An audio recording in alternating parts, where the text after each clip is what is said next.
ولا هم يحزنون الذين آمنوا وكانوا يتقون সূরা ইউনূসের ৬২ এবং ৬৩ নম্বর আয়াতের মধ্যে আল্লাহ বলেন, আলা মনে রেখো, ইন্না আউলিয়া আল্লাহ, যারা আল্লাহর বন্ধু, যারা আল্লাহর দোস্ত, লা খাউফুন আলাইহিম ওয়ালা হুম ইয়াহজানুন, তাদের ভয় নাই, তাদের চিন্তা নাই। তারপরে আল্লাহ তাআলা বলেন, তোমরা কি জানো আমার বন্ধু কারা? তোমরা কি জানো আমার দোস্ত কারা? তোমরা কি জানো আমার আউলিয়া কারা? আল্লাযীনা আমানু ওয়া কানু ইয়াত্তাকুন।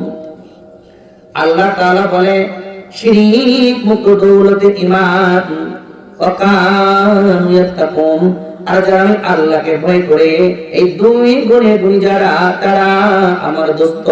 আল্লাহু আকবার। এই জন্য তাকওয়ার নীতি যে বান্দা বান্দি দিলের মধ্যে অর্জন করবে রে, আল্লাহ তাআলা বলেন, এই লোকটা হলো আমি আল্লাহর দোস্ত, এই লোকটা হলো আমি আল্লাহর বন্ধু।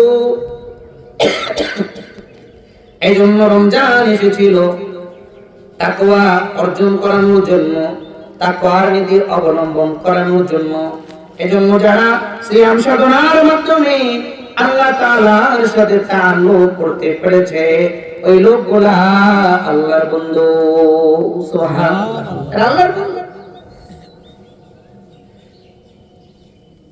এজন্য গুনাহ বর্জন জিন্দেগীর অনেক দাম,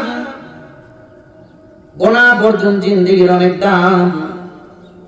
যে লোকটা দুনিয়ার জমিনে গুনাহ বর্জন জিন্দেগী যাপন করতে পারলো, ওই লোকটা মালিকের পেয়ারা হয়ে গেল।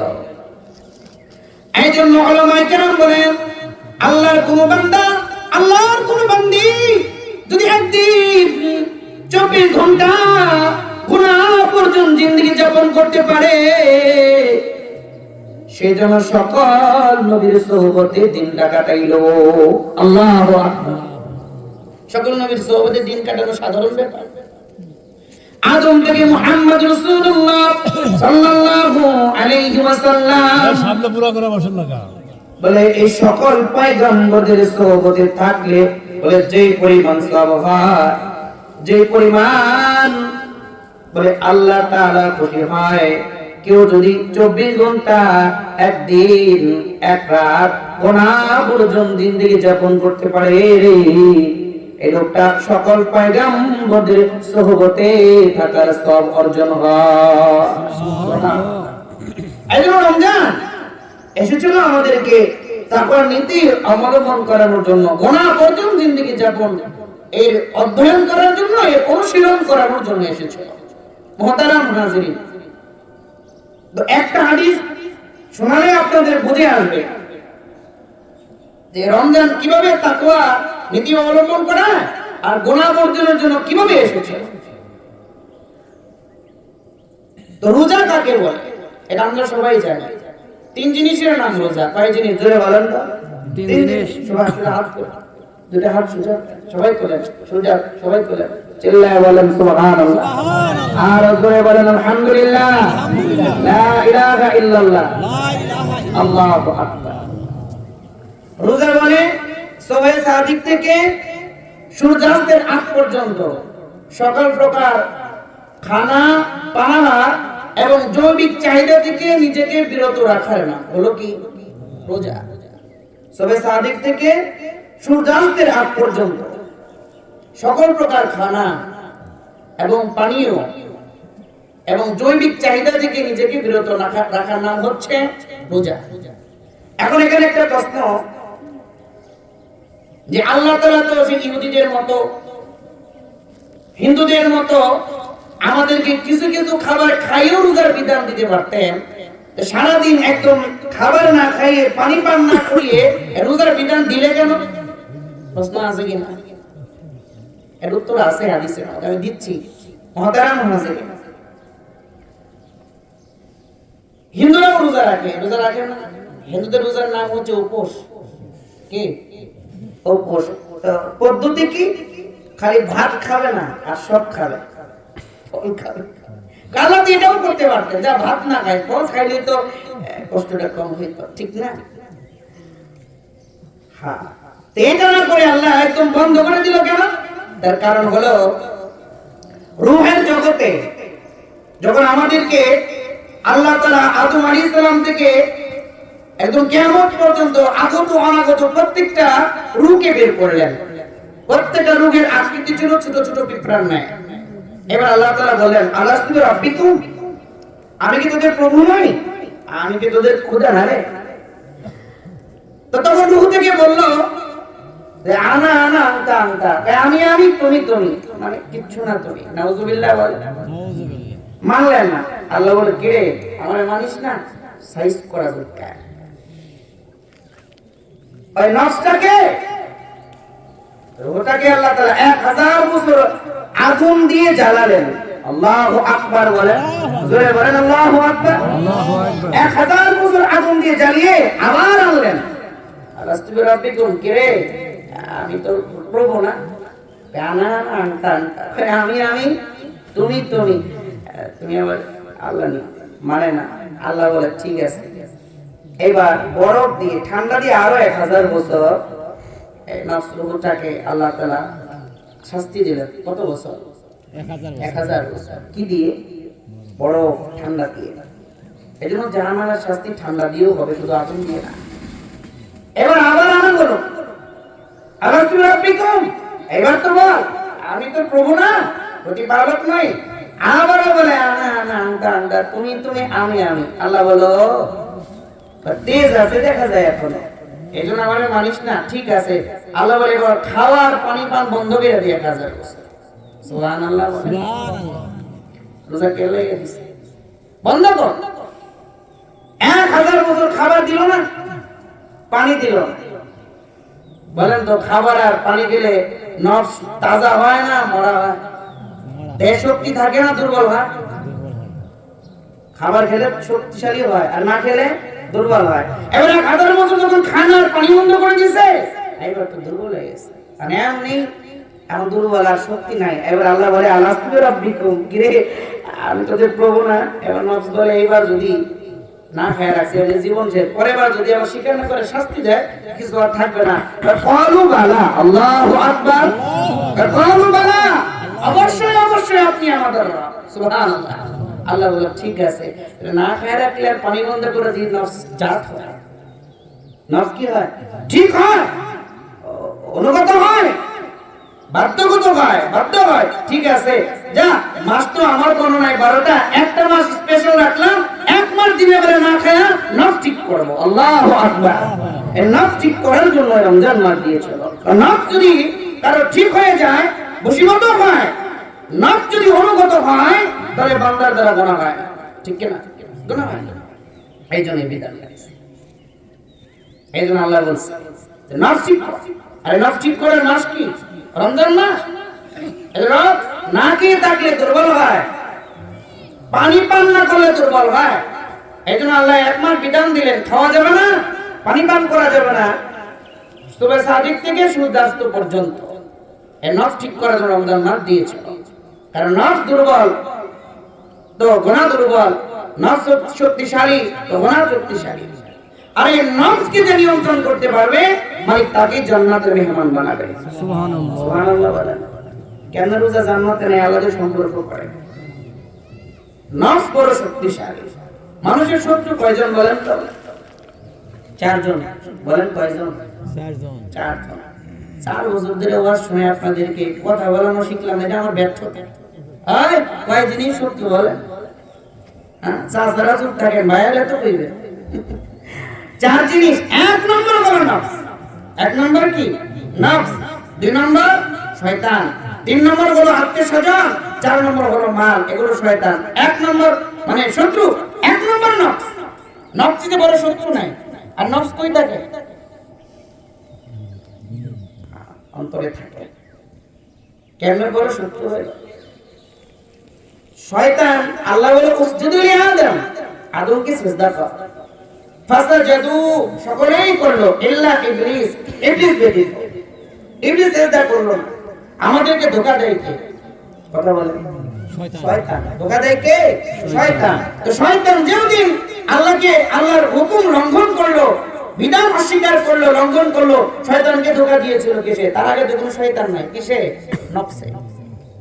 কিসে? নফস। তাহলে শয়তানের থেকে বড় শত্রু কি? নফস। আর নফস শয়তান কেউ ছাড়ে না। নফস শয়তান কেউ ছাড়ে না। এইজন্য আল্লাহ বলছে শয়তানের দরকার নাই, শয়তান বান্দা নফস ঠিক কর। কারণ নফস শয়তানের চাইতেও মারাত্মক। এজন্য নফস কেউ যদি ঠিক করতে পারে আল্লাহ একে জান্নাত দেবে, একটা না দুইটা। সুবহানাল্লাহ। দুইটা জান্নাত দেবে। আমার তেলাওয়াত কি আয়াতে আছে? ওয়া আম্মা মান খাবা মাকাম রাব্বিহি ওয়া আম্মা মান খাবা মাকাম রাব্বিহি ওয়া নাহান নাফসা আনিল হাওয়া ফাইন্নাল জান্নাতা হিয়াল মাওয়া। আল্লাহ তাআলা বলেন আমার বান্দা বান্দীদের মধ্যে যারা দুইটা গুণ অর্জন করবে, এক নম্বর ওয়া আম্মা মান খাবা মাকাম রাব্বিহি, আল্লাহ তাআলার সামনে দাঁড়ানোর ভয়, ওয়ানাহান নাফসা আনিল হাওয়া, এবং নিজের নফসকে সকল প্রকার গুনাহ থেকে বিরত রাখবে, নিবৃত রাখবে, সংযত রাখবে। ফাইন্নাল জান্নাতা হিয়াল মাওয়া, আল্লাহ তাআলা বলেন তার জায়গা হবে আমার জান্নাত। সুবহানাল্লাহ। এই জন্য দুইটা গুণ অর্জন করা লাগবে। এক নম্বর আল্লাহ তাআলার সামনে দাঁড়ানোর ভয়। দুই নম্বর নিজের নফসকে সকল প্রকার গুনাহ থেকে বিরত রাখা লাগবে। এই দুই গুণ যে বান্দা বান্দী অর্জন করবে, আমার আল্লাহ তাকে একটা জান্নাত নয় দুইটা জান্নাত দান করবেন। সূরাতুর রহমানের 46 নম্বর আয়াতের মধ্যে বলেন আলিমান খাবা মাকাম রাব্বিহি জান্নাতান, আলিমান খাবা মাকাম রাব্বিহি জান্নাতান, আলিমান খাবা মাকাম রাব্বিহি জান্নাতান। আল্লাহু আকবার।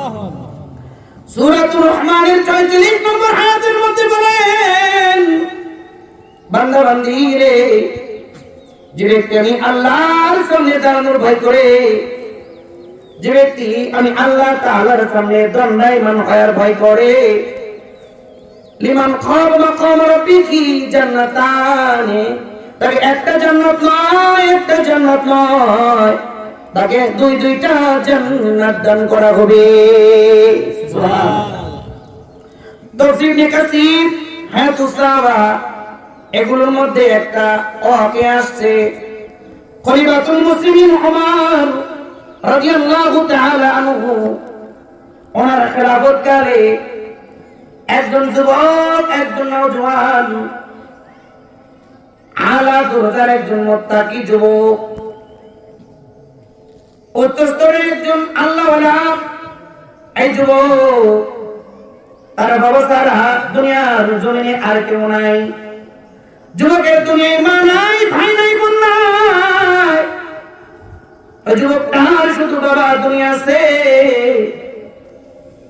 বাবা আবার বৃদ্ধ, আবার অসুস্থ, কিন্তু যুবকের একটা সিফাত, যুবকের একটা গুণ, একটা বৈশিষ্ট্য, এই যুবক ফজর, জোহর, আসর, মাগরিব, ইশা 5 ওয়াক্ত নামাজ, 5 বেলার নামাজ পয়গম্বর খলিফা ওমর রাদিয়াল্লাহু তাআলা আনহুর পিছনে আদায় করে। সুবহানাল্লাহ। এই যুবক কোনদিন একা নামাজ পড়ে নাই, দৈনিক 5 বেলার নামাজ যুবকটা খলিফার পিছনে আদায় করতেন।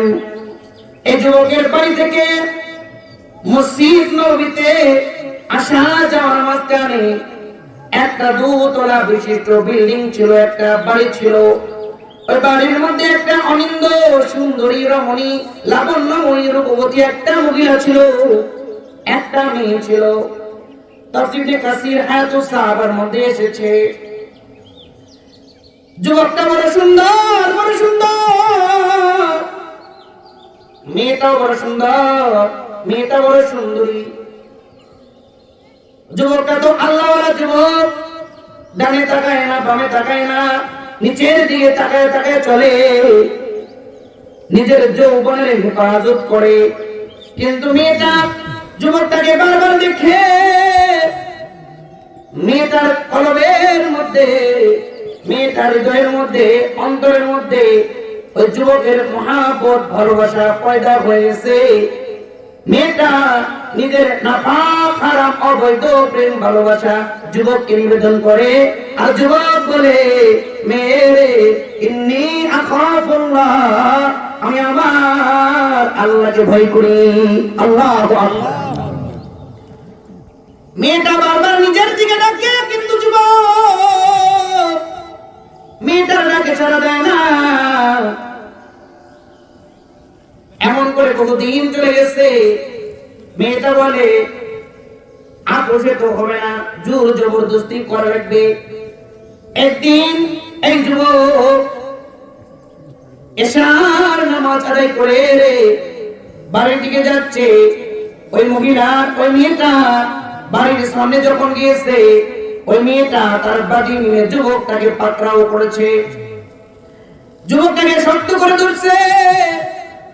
এবার যুবক মেয়েটার হাত থেকে বাঁচার জন্য জোর জবরদস্তি করে। মেয়েটা বলে, যুবক রে, তুমি যদি আমার কাছ থেকে ছুটে যাওয়ার চেষ্টা করো, আমি চিৎকার করব, সবাইকে বলবো এই যুবকটা আমার শ্লীলতাহানি করার জন্য এসেছে। এই সংবাদটা যদি খলিফাতুল মুসলিমিন ওমর ফারুক রাদিয়াল্লাহু তাআলা আনহুর কানে যায়, এই যুবক তোমার গর্দান থাকবে না। এই যুবক এবার থাকলেও সমস্যা, আবার যাওয়ার চেষ্টা করলেও সমস্যা। যুবক নিরুপায়, মেয়েটার সাথে এবার যুবক ঘরের ভিতরে যাচ্ছে, বুঝাতে যাচ্ছে আল্লাহ থেকে বাঁচানোর ভয় দিলের মধ্যে আসলে, নফসকে গুনাহ থেকে বাঁচাতে পারলে আল্লাহ কেমনে দুটো জান্নাত দেয়। আমি এটা কিতাব থেকে আপনাদের সামনে পেশ করছি, বুঝতেছেন তো ইনশাআল্লাহ। মুহতারাম হাজিরিন, নিরুপায়, উপায় নেই। কারণ যদি চলে যেতে চায় চিৎকার দিবে, ওখানেও ভয়, থাকলেও ভয়। এবার মেয়েটা ঘরের ভিতর ঢুকে গেছে, যুবকের একটা পা ওই ঘরের চৌকাঠ পেরিয়ে ডান পাটা ঢুকিয়ে দিছে, আর বাম পাটা বাহিরে। এই মুহূর্তে যুবকের সূরাতুল আরাফ তার 201 নম্বর আয়াত মনে পড়ে গেছে। চিল্লায় বলেন আল্লাহু আকবার, আরো জোরে বলেন না আল্লাহু আকবার। সূরা আরাফের 201 নম্বর আয়াত মনে পড়ে গেছে। আয়াতের মধ্যে আল্লাহ তাআলা বলেন, ইন্নাল্লাযীনা তাকাউ ইযা মাসসাহুম তাঈফুম মিনাশ শাইতান তাযাক্কারু ফাইযা হুম মুবসিরুন। আয়াতের মধ্যে আল্লাহ বলেন, ইন্নাল্লাযীনা তাকাউ, নিশ্চয় যারা মুত্তাকি, যাদের দিলের মধ্যে আল্লাহ তাআলার ভয় আছে, আল্লাহ তাআলাকে ভয় করে, ইযা মাসসাহুম তাঈফুম মিনাশ শাইতান, আর ওই যুবকের উপরে যদি, ওই মানুষটার উপরে যদি শয়তানের কুমন্ত্রণা, বলে শয়তানের কুমন্ত্রণা দেয়, ওই যুবককে যদি শয়তান ধোঁকা দেয়, কুমন্ত্রণা দেয়, কিংবা ওই মানুষটাকে যদি শয়তান কুমন্ত্রণা দেয়, ধোঁকা দেয়, তাযাক্কারু, আল্লাহর স্মরণ হয়ে যায়, আল্লাহর কথা তার মনে পড়ে যায়, ফাইদা হুম মুবসিরুন, এবং তার বিবেচনা শক্তি বৃদ্ধি পেয়ে যায়। এই আয়াতটা যখন যুবকের মনে পড়ছে, এবার যুবক বলতেছে, হায় হায়, আমি তো আল্লাহর বান্দা, আমি যদি এখন এই মেয়েটার সাথে গুনাহে লিপ্ত হই, আর এখন যদি আমার মরণ হয়ে যায়, আমার তো আল্লাহ তাআলার সামনে দাঁড়াতে হবে। ওই দিন যদি আল্লাহ তাআলা জিগায়, কে যুবক, যৌবন দিয়েছিলাম, হেফাজত করলি না, অপাত্রে যৌবন দান করলি, অবৈধ গুনাহের কাজে মানে যৌবন ব্যয় করলি, তখন আমি আমার আল্লাহর সামনে কি জবাব দিব? আয়াত যখন যুবকের মনে পড়েছে, যুবক আর দেরি করে নাই, উপরের দিকে একটা লাফ দিয়েছে রে, আর চৌকটের উপরে যুবক অজ্ঞান হয়ে পড়ে গেছে। আল্লাহু আকবার। এবার মেয়েটা বাল পরীক্ষা করে দেখে যুবকের নারী চলে না। মেয়েটা মনে করছে যুবক দুনিয়ায় নাই, যুবকটা দুনিয়া থেকে বিদায় হয়ে গেছে। এবার মেয়েটা বলে, বাজিরে, যুবকের লাশ যদি আমার ঘরের চৌখাটে পড়ে থাকে, সকালবেলা যদি জানাজানি হয়, খলিফা ওমর যদি জানতে পারে রে, হত্যা মামলার আসামি হয়ে পয়গম্বরের খলিফার সামনে দাঁড়াতে হবে। ওই দিন আমার দেহ থেকে গর্দান খলিফা আলাদা করে দিবে। আয় আয়, যুবকটা লাশটা যুবকের বাড়ির সামনে রেখে আসি। গভীর রাতে মেয়েটা তার বাড়িকে নিয়ে যুবকটাকে যুবকের বাড়ি দিয়ে আসছে। এদিকে যুবকের বাবা একজন বৃদ্ধ রে,